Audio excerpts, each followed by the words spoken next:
I am so excited today. I was just telling Leeza, my guest, that the butterflies are going and I'm feeling nervous. I'm feeling probably equally nervous as to when I'm doing that split return out of lines on the flying trapeze. It's about the same. Raise your hand if you even know what that is, people. It's a trick like unattached on lines, and that Oh, always makes me super nervous. And I'm feeling nervous today, but it's hard to feel nervous when you're with Leeza. If you follow her, I don't know if any of you follow her on Instagram or Facebook, but she's a very inspiring, positive, humble, down to earth person. And I am just so honored to have you on, Leeza. You've had such an incredible career. Thank you so much for coming on. I'm so happy. I have mutual respect for you. We can kind of fangirl all over the place with each other, which is always awesome. And butterflies, by the way, I always think show respect for a moment. You know, they show that you think what you're doing is going to be significant or important, or you care about it. So I think those are very beautiful things. Just with those butterflies flying in formation, like when you're doing your stuff on the trapeze, and it's all power. See what I mean? Positivity.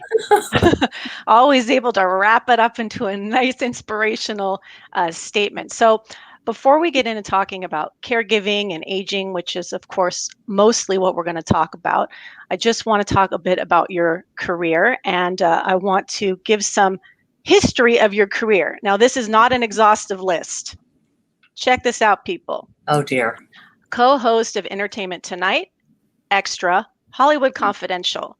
She had her own show, The Leeza Show, from 93 to 2000, which is incredible to me. My goal would be to have my own health and wellness talk show. So you really are an inspiration to me because your show was very much like the kind of content that I would want to talk about. So I have such respect for what you did.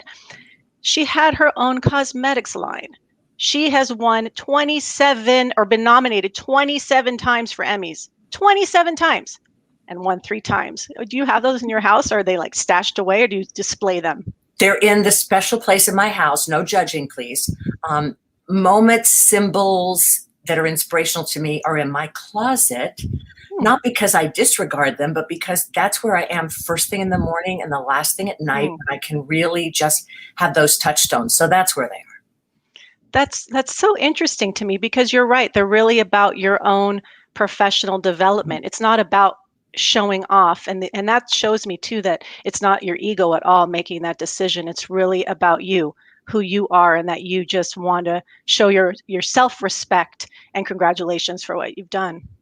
You know, I have my tree of life in my closet. I have a framed poem that my husband wrote me. I have things that my sister made, just symbols that remind me of what matters most, and it always makes me smile. So yeah, that's nice. That's a special place. That's really nice. So let's go back to all the stuff. Also, do you know this? Leeza has a star on the Hollywood Walk of Fame. And I've seen it because I'm from California. I'm from LA. I've actually seen it. She has been co-hosting the Rose Parade since 2017. Poor pandemic. That put a little pause in there. But we're back. So 2022, I guess, because it's New Year's Day, you'll be doing it? We're back. Awesome. And she's also, if that's not enough, written 3 books, right? 3, I hope I have them all. I did a big search. Take 2, Your Guide to Happy Endings and New Beginnings. Fierce Optimism, 7 Secrets for Playing Nice and Winning Big. And Take Your Oxygen First, Protecting Your Health and Happiness While Caring for a Loved One with Memory Loss. And that's the one related to her mom, and we're going to talk about that today. So first, let me hang up my little notes here. So that is a really hefty and long list in your career. And you started out in local broadcasting. I want to talk about that a bit first before we get to your advocacy work and your mom. Women in media, I know that the first time that I had a live radio show, the producer of the show told me, now be careful. People will call in and give you a very hard time. You're going to start seeing negative comments. People are really harsh towards women in media, and they don't seem to be as harsh towards men. And still even. So how were you able to even break in the way you were and then go up that ladder and end up even with your own shows? How are you able to do that in such a tough world of media? I love the question, but I hate that we still have to be talking about it, that that when I was beginning in my radio career in 1975, gosh, and to today, we still are struggling we've learned to lean in, we've learned to raise our hands, we've recognized our seat at the table and our voice. But what we still don't have is equality. We still don't have the same pay structure. And we still are often, not always, but often being dissected in ways that men are not. And for me, I think your producer gave really great advice, because it's like, your voice is this, your hair is that, your clothes are X. It's things you don't really hear about men. When I was growing up in South Carolina, I had a very thick Southern accent.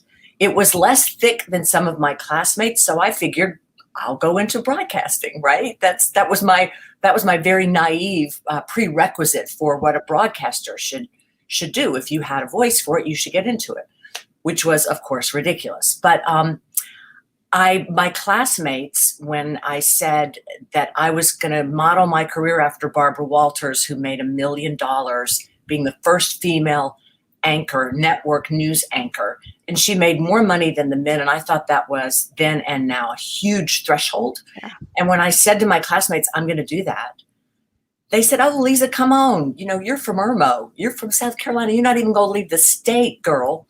And it was, I think, to answer your question directly, how have I decided to deal with those voices? And I took my mother's advice, as I often do. Honey, put your blinders on, run your race. Don't look at the other cars on the track. Don't look at the other horses. Stay in your lane and stay focused. Keep your eye on the prize. And it's such basic, timeless advice that really does work.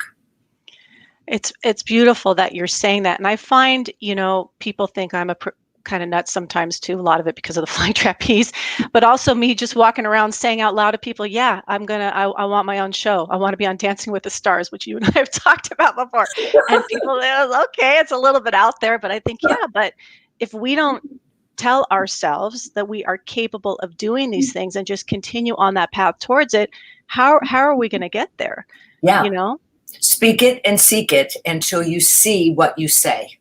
That's it. Ooh, speak it and seek it until you see what you say. So I do think it's really important. I think you have to scream it from the mountaintops. I think you're doing the right thing. And when energy moves, we tend to compare ourselves to others, and we look at where they are in their career. And, we tend to look at someone's successes and go, well, wait, I'm ready for that. I've prepared for that. I'm educated for that. I've paid my dues, whatever it is.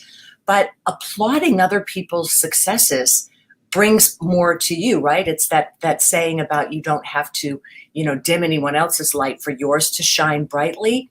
So when somebody has something or does something that I want, like when I was, a freshman in college, and that happened with Barbara Walters, I always say out loud, which you do, Stephanie, good for her. That's for me. Great. Applaud her, give her flowers, give her a crown, a spotlight, keep your shoulders back and say, I'm ready for mine. That's for me. Yeah. And there's really enough room for all of us, right? And especially if we're encouraging each other and helping each other, making connections, making links, supporting, it's going to lift us all up just as a society. And I think there's plenty of room for everybody. There is. And you're right. We lift each other up and we rise together. Yeah, exactly. So then in this journey, not only did you, just elevate yourself in terms of the broadcasting world and all those things I've listed that you've done, you've also transformed your career. It's not just been, I'm sitting behind a desk, I'm going to do newscasting. I'm going to host my own show. I'm going to write books. I'm going to, start a cosmetic line. Where did you get this like entrepreneurial, creative piece? Is it something that you were taught, something that was in your family, or you just have so much belief in yourself and had the right support that you just continued to experiment? I think it's the latter, although I will say when I was young in my career, I got my role models from my mother and women that were strong in my life, but also from television. And I looked at, Marlo Thomas on That Girl, and I looked at Mary Tyler Moore and Charlie's Angels, for goodness sakes. And I looked at women who were exploring what it meant to be professionals and what it meant to be women within that context. And how did I want to define myself? So the number one thing was, I knew I had ambition. I knew I was competitive. I knew I did not look upon those terms as being negatives, but I knew it was important for me to have this kind of, or to try to have grace and goodness and to be a nice girl. And that sometimes that's perceived as weakness, which is a bad, bad mistake to ever think that somebody who is nice is weak. I think that your kindness is a great strength, and that showing your vulnerabilities makes you even stronger. And that as leaders, when we are allowed to, and when we decide to admit mistakes and to be accountable for those mistakes, then we get trust and support from our teams of people. So that's really how I wanted to do it. So I had some role models that I put on my vision board, and I know you can relate to that. So I put Dick Clark, who was at the time the host of Host, and there was never anyone better. And then I had Olivia Newton-John. Now I can't sing. I've never had a desire to be a singer, but Olivia was lovely, and she was all about goodness and grace. So I grew up as this kid from Irmo, South Carolina, to not only work with these people, but to become friends with them and to allow them to enter my heart and inspire me in a deeply personal way. And that was evidence of dreams coming true for sure. But the entrepreneurial thing, as a journalist and a reporter, when I decided that I wanted to do things that were transactional, I thought ultimately viewing and listening is a transaction. You have a relationship with an audience and you make a pitch and they buy it or they don't buy it. So it was always clear to me that we were in this kind of relationship. It's now much more so that way than it ever was back when I was a young reporter. But I just love relationships with audiences. And if I believe in something, then I want to sell that concept, that idea, that philosophy, or that product. And to me, it just didn't matter. That's amazing. Okay, so I love that transactional piece. I love the part about taking your niceness. And I want to talk about this because you said, being nice doesn't necessarily equate with weakness. And I'm curious for you, Leeza, when you were, because you've always been very open, vulnerable, nice, and kind to people, and you've always led your life that way. Were there times when people tried to take advantage of you and when it set you back and you had to sort of like build a different skin or a different approach to being kind and leading that way so that you can continue in your career and moving forward? Sure. I got my feelings hurt. I would close the door and cry. I would be frustrated that particularly women who were succeeding. My frustration, Stephanie, was, can't people see that she's sabotaging others? Yes, she's successful. Yes, she has power, but that's not hers to own, which is how I see it. Because if you have to trip someone else up to get where you're going, then that journey is just not for you. However, there are definitely those moments when you just have to kind of secretly know, it's authentic to me. It's not like I can change it. I could try, to be this sort of, ball busting kind of, I could try, but I can't really pull it off. So you can't sell it. I can't really sell it. I can't sell it, which doesn't mean that, I think it all comes down to boundaries. And when I created a system that I wrote about in my book, Take Two, which was called Yes. And what does yes stand for? Because, yes feels good. We want to say yes. But sometimes yes allows other people to reach into our boundaries, and then we feel bad about ourselves because we did it. So yes to me stands for your empowerment system. And when you look at what people are asking you to do or things that are coming into your life, put it through that filter of, does this empower me? And you have to ask yourself frequently. That will change. What's empowering for me today is I need time to myself. I need to be prepared for things. I need to feel that I'm respected. Those things are important to me. So if someone asks me to do something and I can't affirmatively put that in my yes box, then I have learned to just, bat an eyelash and say no, and not to explain the no.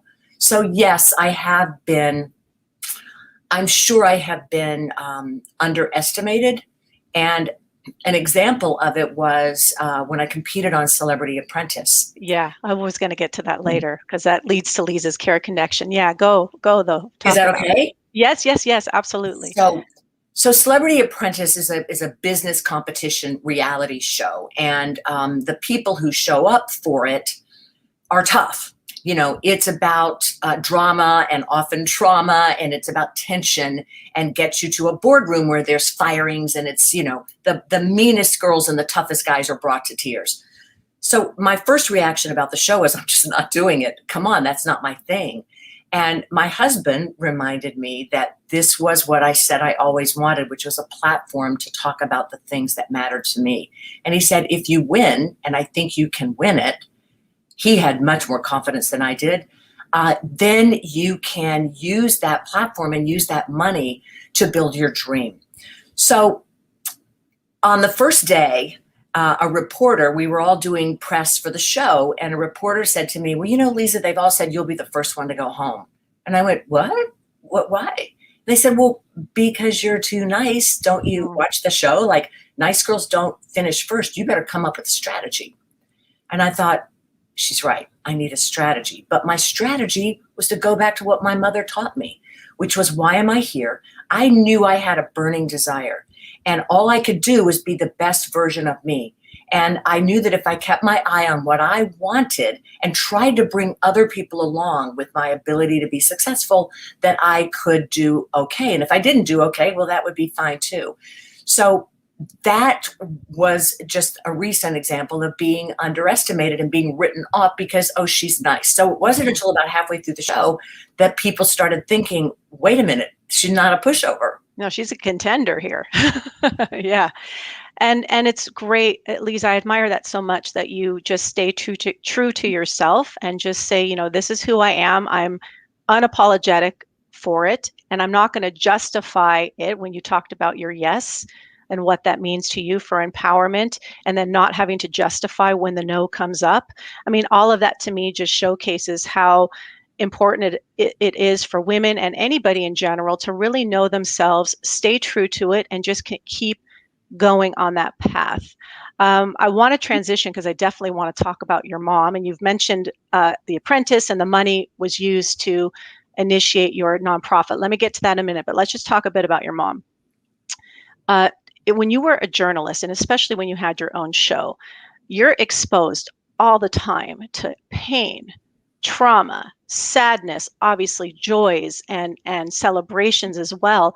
But people, when they're sharing their stories for you, I certainly know as a social worker, today I was at a residence and my heart was just breaking talking to this older gentleman who has dementia. And I walk out of there so sad every single time. So, when we're with other people, obviously we absorb those things.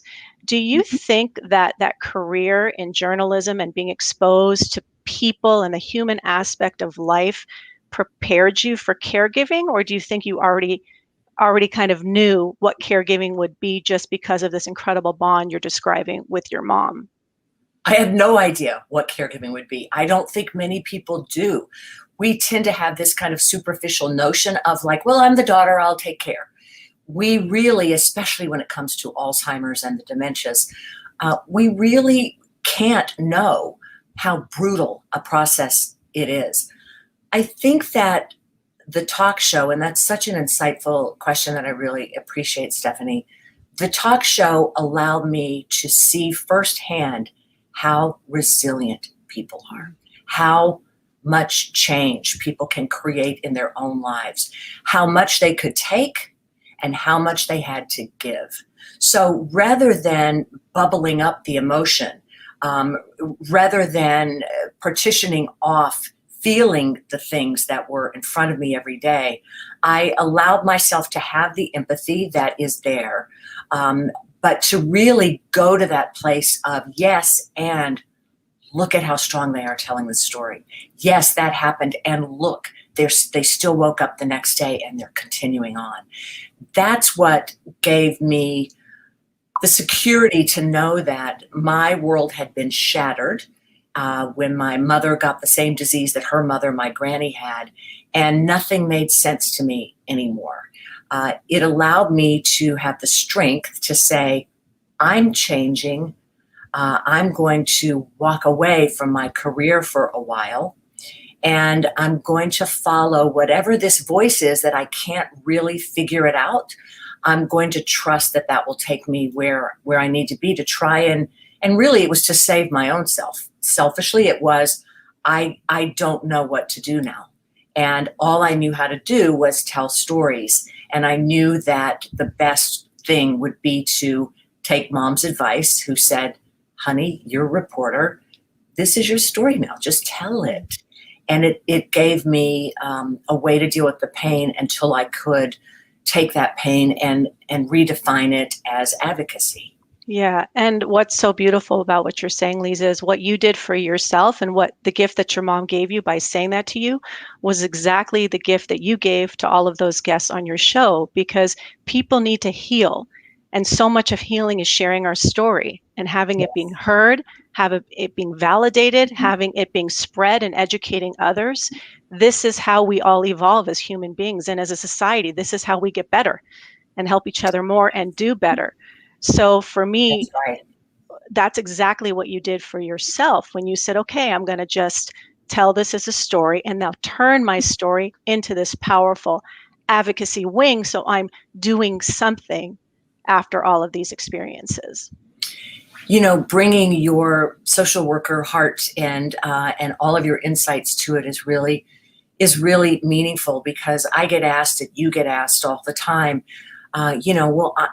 my friend, my colleague, whoever, somebody had a loved one who's diagnosed with Alzheimer's, what do I do? Mm-hmm. And the most important thing is to witness their journey, right? To listen to their pain, to allow them to open up to you. It's just the greatest gift. And we all are qualified to offer that if we can receive it without the tendency to say, oh, but it'll be okay, and oh, you'll get through it, and oh, well, at least she's older, and all those things we tend to say to make it okay that oftentimes don't. Yeah, it's true. And I think most people, they're so uncomfortable in those situations, and with good intentions, people try and make it better. So I know when my dad died suddenly of a massive heart attack, people were saying, oh, well, at least he went fast. Oh, well, at least it's like, it's not an, oh, well, this is a horrible situation. My father just died, but it was with good intentions that people are saying these things, because they do want to make you feel better. And our role, social worker, host, journalist, host, broadcaster, is to allow people that room to say what they need to say, mm-hmm. and give them that validation and comfort that someone's listening. So when your mom was diagnosed, you were on the West Coast and she was on the East Coast, correct? Mm-hmm. So how did you manage that? How did you balance it? And without too much guilt, I imagine there might have been some, but maybe not. How did you manage that? I think guilt is a caregiver's constant companion. But when you look at guilt, the definition, guilt arrives and presents when we think we could have done better. We feel badly because we didn't do what we knew we should have done or could have done. So I tried to always kind of mitigate that guilt piece of it by remembering that I was doing the best I could. I had contracts to honor, children to deal with on the West Coast, and yet my heart was ripped. I was more fortunate than many that my brother and sister and my dad were on the scene. My sister quit her job. It is the most admirable thing on earth to go home and take care of my mom, and then ultimately our dad with his grief and his reemergence into life, which was so incredible, that there is love after love and that we can hang on to ourselves even while we're letting go of someone that we love. So for me, I again went to what was natural for me. I'm the middle child, little sister, big brother. I'm used to negotiating. I'm used to being the one who can be the peacemaker, who can kind of organize and delegate. So I started doing that, and giving people an idea of what their role might be, and let's all create the role for ourselves that's most helpful for mom. We were outrageously blessed that my mother had given us instructions. She had told us what she wanted for her care. And so we didn't waste time, which many families do, as you well know, bickering and arguing about what was right for mom. Mom told us what was right for her, and we just followed her instructions.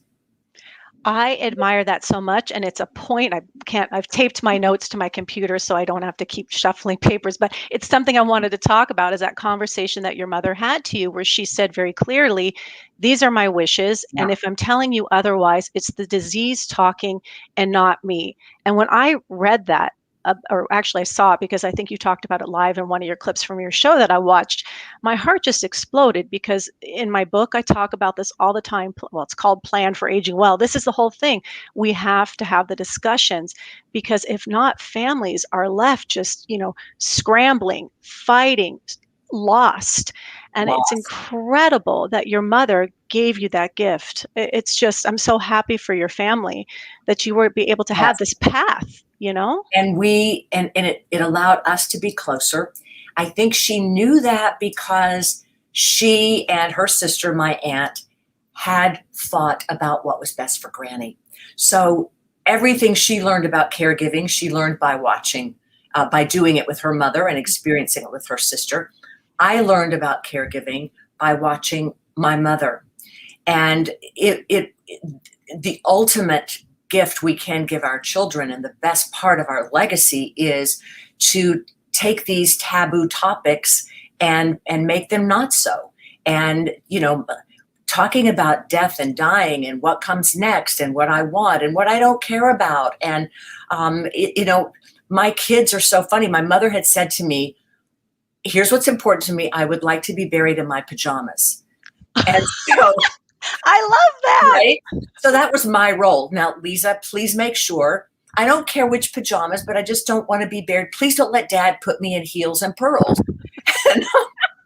So that was really important. And so, we've laughed about it with my kids. We've talked a lot about how we honor my mother's legacy, how we keep her alive. And so they know what I want. And they also know that my answer to, are you going to get the disease that your mother had and your grandmother had, is not what my mother's saying to me, which was que sera, sera, whatever will be, will be. No, that's not true. We do have the ability to bolster ourselves from ever getting that disease. Now, that doesn't mean that you can do everything right. You can be brilliant and keep your brain active and have a ton of education and a lot of reserves in your brain, everything right. You can sleep right and manage your stress and eat well and still get the disease. I know that. But what I tell my children is those changes do bolster the percentage of giving me the better odds of not getting the disease. That's all I can give them right now. That was another one of my bullet point questions I was going to ask you, if you're afraid of getting it. So now you've already answered that question. Let me just jump back for a second. When you're talking about these open conversations with taboo subjects, I so wholeheartedly agree with you. Everything you're saying, it's like you're my new online BFF, because you're speaking my language, Leeza. This is exactly what I'm always That's how we get each other. Exactly. This is what I'm always talking about. And saying it out loud doesn't make it happen. And I understand that there are different family dynamics and cultural taboos and subjects. So all of that has to be worked in. And I do understand that. But I know that even within my own family, my mother always is kind of taken aback at how openly we talk with our kids for everything, sex. It's an open discussion. My kids never learned what it was, because it was just an ongoing discussion based on the questions they asked. That's amazing. And then they just know, and it's the same thing with death and dying. And I've talk to my kids about it. If I get dementia, this is what I'm expecting from you. Please don't have a funeral for me. Make sure you have a party. I want a party, and I want trapeze videos playing everywhere during my party, and we need to have these discussions. Are your children as open with you about it? Because I know that, like, my son will talk about it. My daughter is kind of like, oh, stop talking about it. Like, it bothers her. Are your kids into it, or they're kind of like, Mom, it's enough already? Well, it's a great question from someone who knows how kids are. They have been both of those things at different times in their lives and different ages. They are wildly supportive of my work. I think they're really proud. I hope they're proud of my relationship with work along the line, but I think they're really proud because they see that it's so fulfilling, and they believe that it makes a difference one life at a time. And they roll their eyes and say, yeah, we know. So I get both of those things, but I think that we have to err on the side of just making sure. And the other thing is, we change. Like in the look back of my parenting of my kids before they were adults, I think, wow, I was so determined to give them a voice. As my parents gave me, I really wanted them to be empowered. Okay, thank you. They are.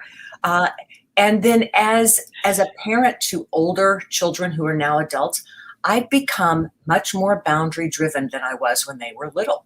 I changed. It became more important for me. No, if you're coming over for family dinner, don't be late. And whereas before, I was very fluid, and, it's different. Guess what? Kids, husbands, friends, coworkers, when we put it out there how we need to be treated, they react and respond. And that's on us. So if people aren't treating us the way we want to be treated now, today, then that's on us for not doing the thing that you advocate, which is not talking about it. And we all evolve. That's what life is this whole evolution. And I think if we have the courage within ourselves to really reflect honestly on our own internal processes, have the courage to be able to share it with other people, and it's heard, we can change, and we can create new dynamics in relationships that are comfortable for us, different kinds of respect with one another in relationships.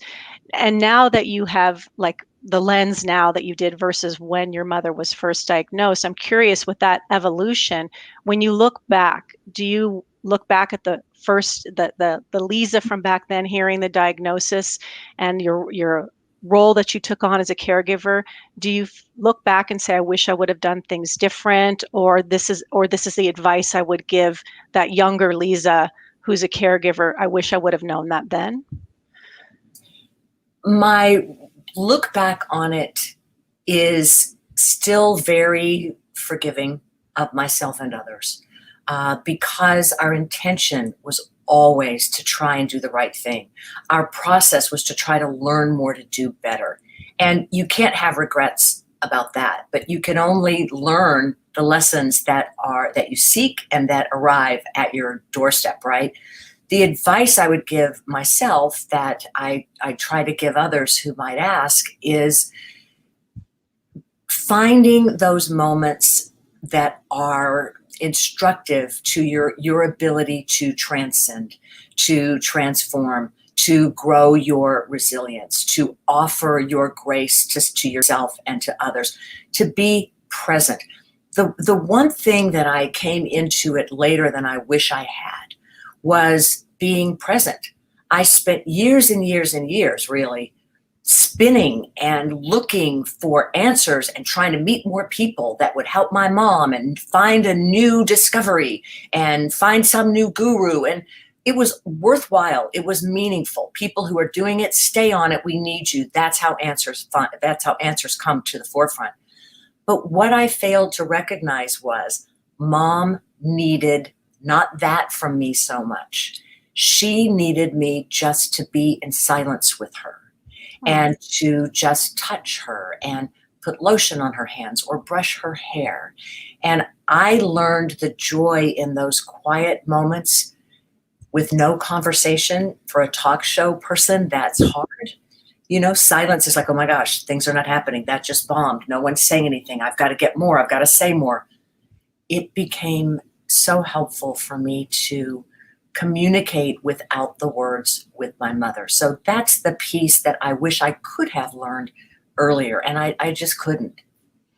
But it sounds like you've taken that experience and now transplanted it into the rest of your life. And I think being present with people is hard for everybody. And the world is getting faster and faster paced. I mean, it's ridiculous with all the social media and everything. It's people are spinning. You use that term. They're spinning out of control. You're constantly moving. And so presence is even harder to find right now. Yeah. So although maybe you weren't as present as you would have liked to be now, certainly I'm sure that experience is helping you be much more present in your life now and with your children and with your husband and your little dog, who's been very well behaved, by the way. Very proud of him. He's very well behaved.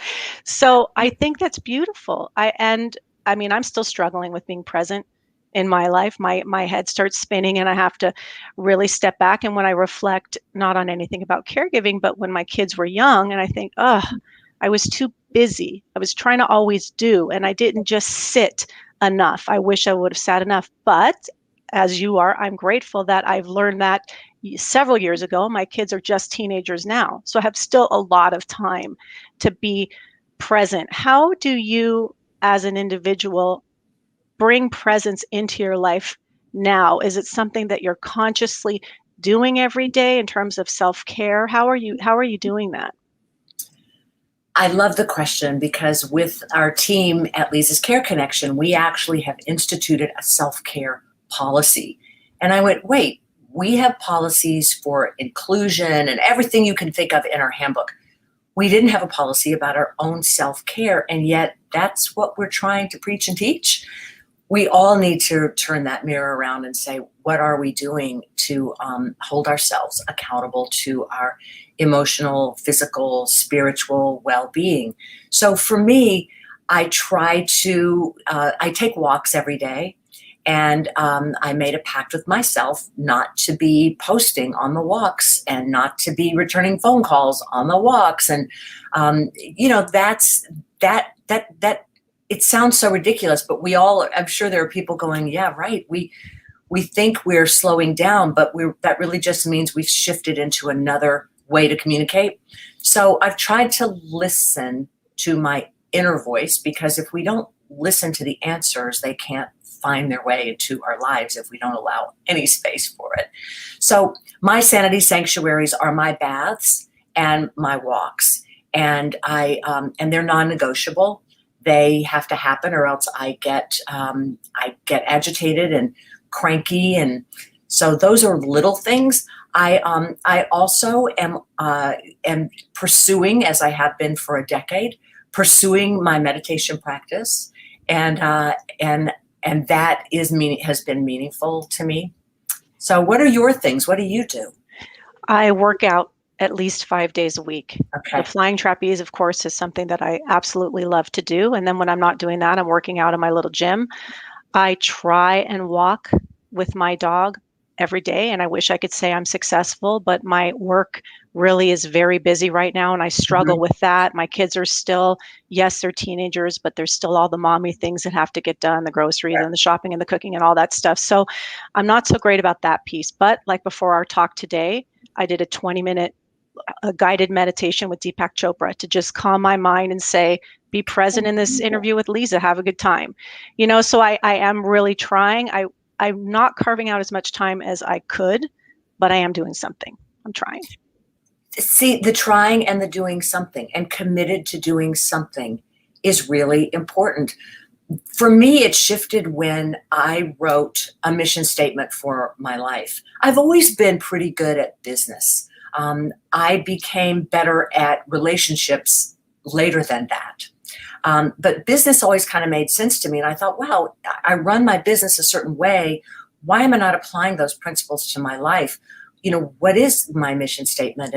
And so when I did that, and I've updated it only a couple of times, just with little tweaks. So it's a true thing that makes sense for me. And I think that helps. So I just would say to anybody who's relating to anything that you and I have said, that some self-exploration and some journaling and, asking yourself, what do I want now? What do I need now?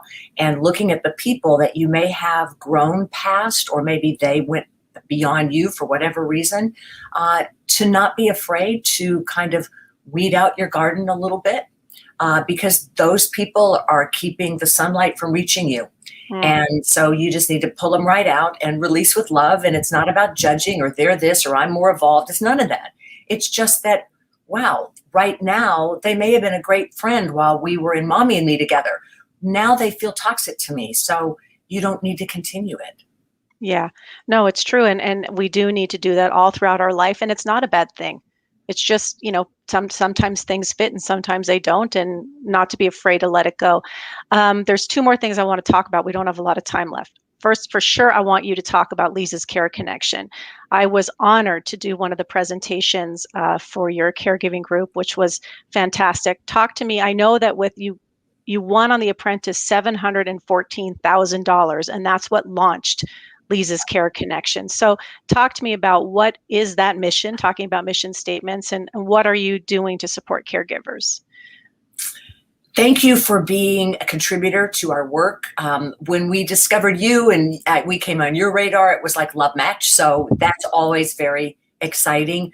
Talk about having people in your life that reflect your values and feel like you do. That's the nourishing and encouraging and going forward position.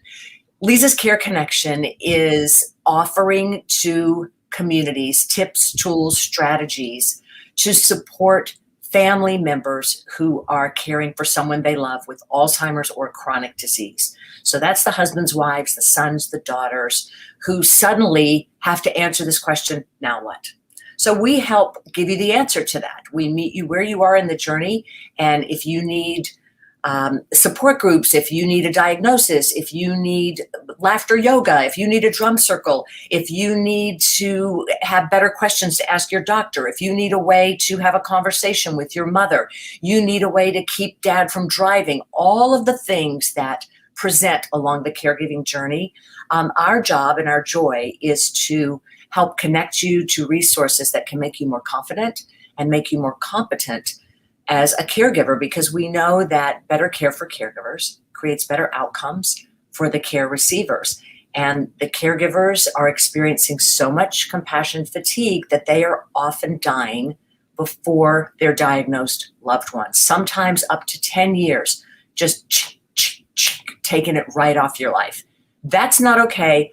That we can fix. Cures, maybe we're not there yet. That we can fix. And so that became my chosen seat at the table when we first created the foundation years ago. And over the years, as we began opening what was at first Leeza's Place and now Leeza's Care Connection. And so after Apprentice, I was able to open in my hometown where I grew up, where my mom lived and loved and was such a beautiful presence. And so she still is through our center. It means the world to me. And I'm so proud of our teams. We have the greatest people working with us and volunteering with us and contributing with us and facilitating our education programs. It's just the coolest thing ever. It's the greatest. Yeah, you do have a great team there. And are you going to somehow be nationwide one day?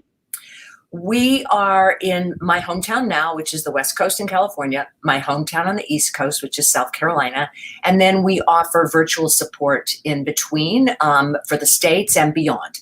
So we are able to offer connections and what we call warm handoffs and help you find resources wherever you are.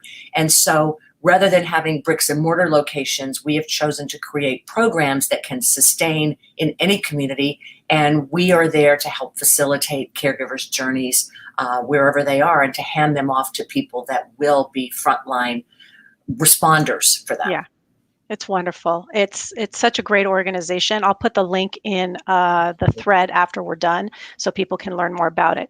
So we only have a few minutes left, but this is the most important topic of the day. Dancing with the Stars. Oh my gosh. Oh my gosh. Okay, Leeza, did you watch the video I sent you? You are hysterical. First of all, you can really dance. Like you really should be doing Dancing with the Stars. You've got the core strength, you've got the grace, you've got the bone strength, the muscle memory. You should be doing it Thank you. And while you may not be fearless, you have no problem facing your fears. So ta-da.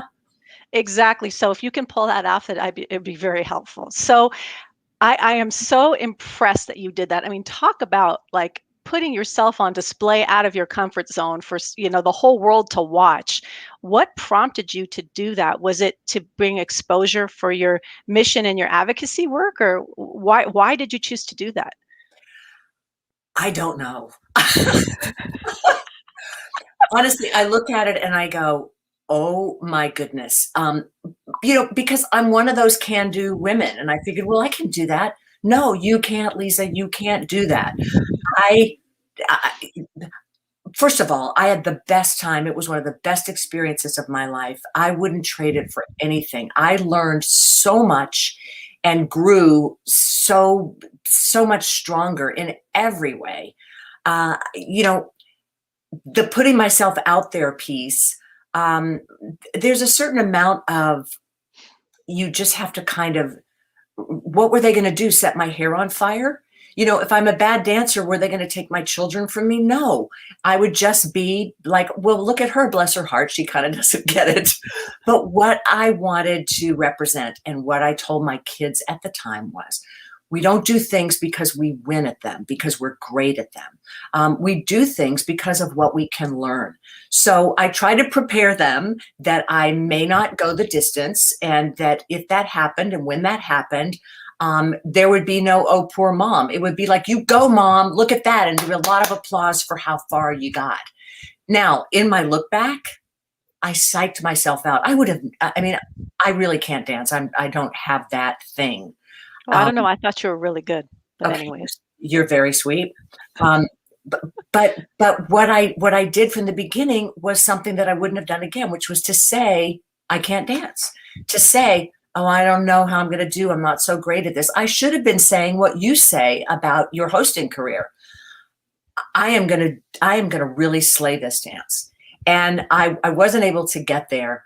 But when that big voice comes on and you are live and they're saying, dancing the mambo, I talk about butterflies. Oh no, I had like irritable bowel syndrome and nausea. I was just going to puke all over the place. It was horrifying, but I was so happy that I did it. And my son, who at the time, my middle son was 16, he knew how much I loved it. And he goes, well, Mom, you should keep dancing. And I go, well, I know, honey, but I don't have a partner. At the time, I wasn't married. I said, I don't have a partner to dance with. And he goes, I'll take dance lessons with you. And he did. And we took ballroom dancing together. And I was really proud of that. Isn't that cool? Oh, see, now that's the best outcome. It was totally worth it. Totally worth it. All of the puking backstage was going on. Puking backstage was okay. Puking on my partner Tony's shoes was not cool. I have a feeling that's what would happen to me. Leeza, thank you so much. A lot of people have written in, but and I feel bad because I don't have time to go through all of the comments and stuff that people have made because we're out of time. I promised you 45 minutes and we're already over, so I'm sorry. Oh, Leeza. I love talking to you. And you know what? I'll come back. We'll talk about specific comments. My joy in life is your joy in life. I want to be of service. I want to help people connect to the things that are going to allow them to age powerfully, and especially to be able to survive and thrive through their caregiving journeys. Well, thank you. I'm going to hold you to that. And now it's recorded. So now you're stuck. Thank you so much, Leeza. I just admire you so much. And this has been like a real joy for me. And you put what's the expression? You put when you put your, the expression, I've lost it. You put your money where on the field. No. Well, yeah, but it's like you put your money where your mouth is or something like that. Oh, like you walk your talk? Because what you do is you say, let's be there for other people. I'm here to serve. And so this was a real gift for me with your platform for you to share your time with me. And it just shows how you really are trying to lift people up. A new host hoping to do something big, and you've given your time to me to help me grow. And I'm just so forever grateful. Thank you. And you're great at what you're doing. So all of us are encouraging you to continue on your path. Thank you, Leeza. So, Leeza, you hang on for a second. I'm going to end the broadcast. You hang on for a sec. Goodbye, everybody. Thank you.